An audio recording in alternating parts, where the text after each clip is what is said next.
extraordinary new footage shows the moment that a Ukrainian first-person view FPV drone uses a built-in shotgun to destroy 3 incoming Russian aerial threats before turning fire on an enemy soldier. The video shows the Kyiv drone shooting down 3 Russian drones identified as Chinese-made Mavics, which may have been on reconnaissance missions. Soon after, the FPV drone shoots at and hits a Russian invader before finishing him off by dropping a grenade, reports add.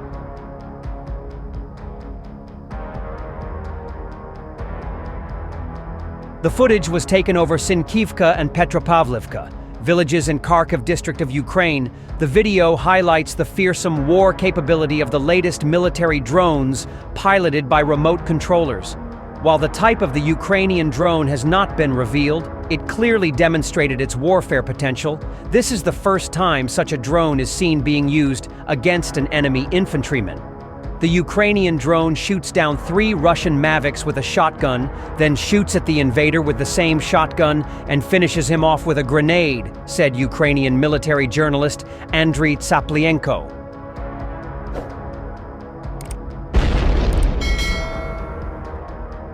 Last month, footage emerged of a Ukrainian-made Winchester drone using buckshot to shoot down approaching Russian aerial threats. Drones armed with shotguns have proven remarkably effective in combating enemy drones, including those operating via fiber optics, reported Focus Ukraine. Winchester drones can shoot down other drones mid-flight using buckshot. The development is already being used by Ukrainian defenders. Buckshot is a collection of many small metal balls fired from a shotgun, the report added.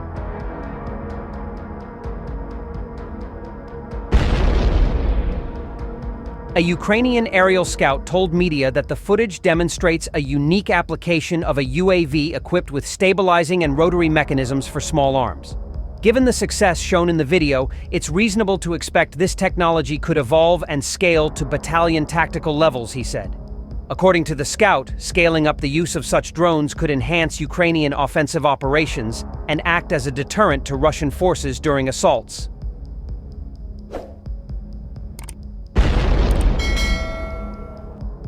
Meanwhile, he also added that mass production could reduce costs, and the use of smoothbore ammunition increases the impact area. According to him, it's reasonable to deploy these drones at low altitudes and primarily at night, similar to how R-16 or Vampire night bombers operate, to minimize risks.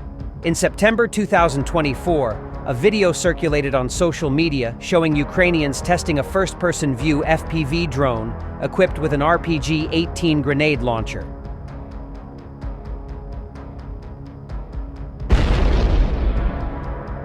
The RPG-18 Muka, a Soviet-era grenade launcher developed in 1972, fires a 64mm cumulative grenade up to 200 meters.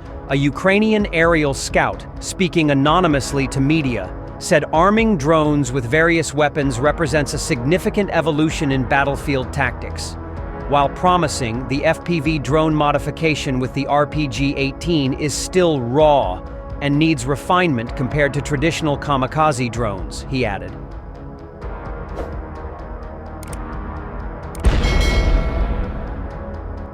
According to the Ukrainian military, mass production of such drones could reduce injuries among Ukrainian engineers working with kamikaze drone explosives.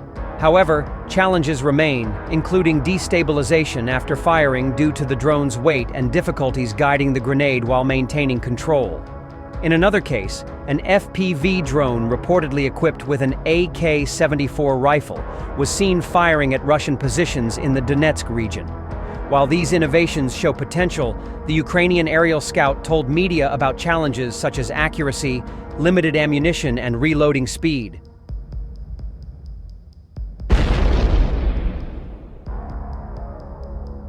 At the same time, he also suggested future advancements could allow drones to storm trenches and tree lines more effectively. Separately, the Ukrainian outlet Portal Tele reported that engineers had modified the DJI Agras T-30 agricultural drone to detect and destroy targets using a PKM machine gun and a Bullspike AT grenade launcher.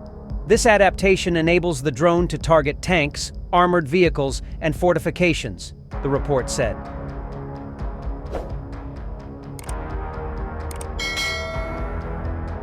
On the other hand, disturbing drone footage has captured the moment that elderly Russians were forced out of their houses by cowardly North Korean soldiers. The soldiers who have been sent from the Asian country to bolster Vladimir Putin's depleted forces can be seen in the footage ejecting pensioners from their homes into the brutal Russian winter. The footage, which is said to have occurred close to the front line in the village of Makhnovka, Kursk region, and was shared on Telegram channel Inform Napalm.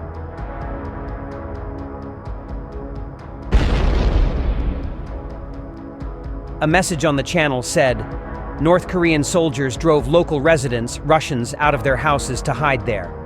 Local elderly people were left in the cold, and their homes became shelters for North Korean soldiers.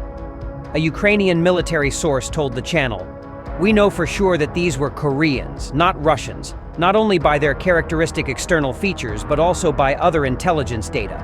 On the streams that we watched, it was clearly visible that they were Koreans. We also know that they operated in that area and suffered significant losses."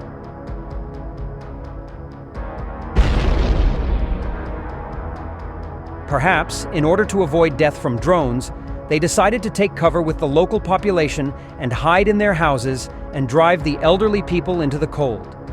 Ukraine currently occupies land in the Kursk region after it launched a spectacular surprise offensive in August last year, the first time that a foreign army had occupied Russian soil since the Second World War. Ukrainian forces have dug into defensive positions to hold the land, which analysts believe could be used as a bargaining chip in any potential peace negotiations.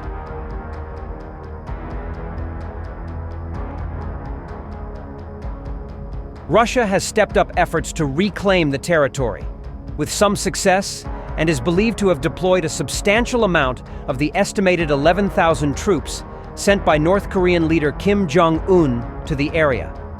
At the weekend, Ukrainian President Volodymyr Zelensky used his nightly address to claim that his forces had wiped out an entire military battalion, including large numbers of North Korean troops, in a single day of fighting in the region.